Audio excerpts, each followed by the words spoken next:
Olha, viajar de avião, a gente sempre espera que seja algo rápido, tranquilo, né? Mas a realidade, às vezes, é bem diferente. Atraso, voo cancelado, overbooking, são problemas que podem transformar aquela viagem tão esperada num baita estresse. A boa notícia é que ninguém está desprotegido. Existem regras bem claras para lidar com isso. Então vamos juntos entender que regras são essas e como elas funcionam na prática. É uma cena que, infelizmente, muita gente conhece bem. Tudo pronto, malas feitas, a expectativa a mil, e aí lá no aeroporto vem aquele balde de água fria. O voo vai atrasar. Ou pior, é uma frustração enorme que mexe com qualquer planejamento. E para a gente ter uma ideia, isso não é algo que acontece de vez em quando, não.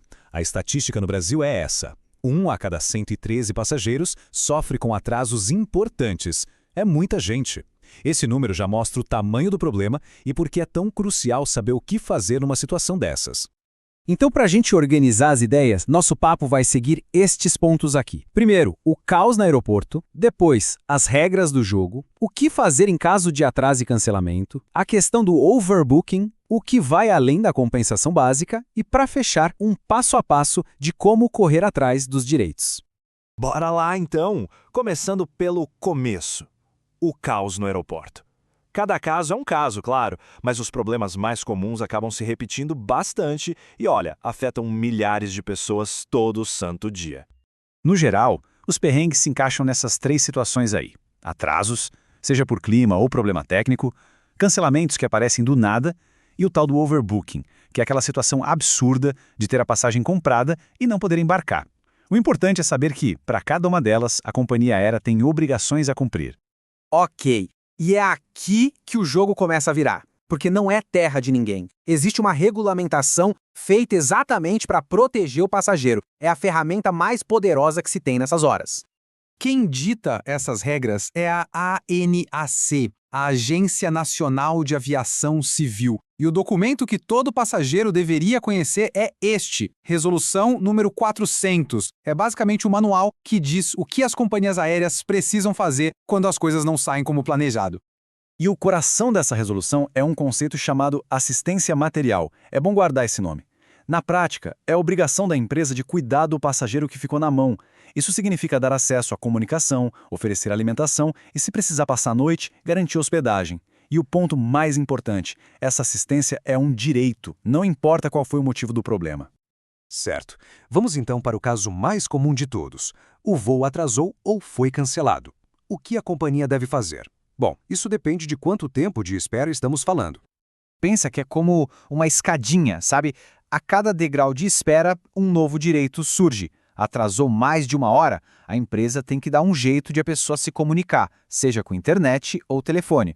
Atrasou mais de 2 horas, aí já entra o direito à alimentação, com vouchers, lanche, o que for. E se o atraso passar de 4 horas e precisar de pernoite, aí é obrigação deles dar hotel e transporte de ida e volta. E aqui vem a virada de chave. Depois de 4 horas de atraso ou se o voo for cancelado, a escolha sai da mão da companhia e passa a ser do passageiro. A pessoa pode escolher ser reacomodada no próximo voo que tiver, mesmo que seja de outra empresa, ou pode simplesmente pedir o reembolso total da passagem, incluindo as taxas, ou ainda pode optar por seguir viagem de outra forma, tipo ônibus ou táxi com tudo pago pela companhia aérea. Agora vamos falar de uma situação que tira qualquer um do sério, o overbooking. É chegar na hora do embarque com tudo certo e descobrir que simplesmente não tem lugar no avião. Inacreditável, né? O nome técnico para isso é preterição de embarque. Pois é, e quando isso acontece, a lei é bem clara. Além de toda aquela assistência que já falamos e o direito de escolher entre reacomodação ou reembolso, o passageiro tem direito a uma compensação financeira paga na hora. Para voos dentro do Brasil são 250 DES, para voos internacionais 500 DES. Esse 10 é uma unidade de conta do FMI, mas o que importa é que, convertendo para reais, é um valor considerável. E atenção para este detalhe, que é fundamental. Esse dinheiro não é uma escolha. Não é tipo ou o dinheiro ou o voo. Não, ele é um valor a mais, uma compensação pelo transtorno. O direito de ser reacomodado ou de ter o reembolso integral continua valendo. É uma coisa a mais a outra. Mas e se o buraco for mais embaixo? E se aquele atraso não foi só um aborrecimento, mas causou um prejuízo real? Perder um compromisso de trabalho, a reserva de um hotel, um evento de família. Será que a compensação padrão cobre isso? A pergunta que fica é essa, né? A compensação que a ANAC estabelece é o fim da linha? E a resposta, para muitas situações, é um sonoro não.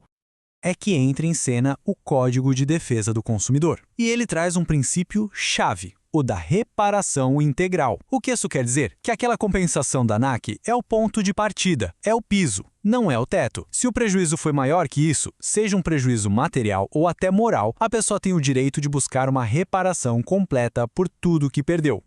Claro que tem exceções, né? A companhia não precisa se responsabilizar por coisas que estão totalmente fora do controle dela. É o que a lei chama de fortuito externo.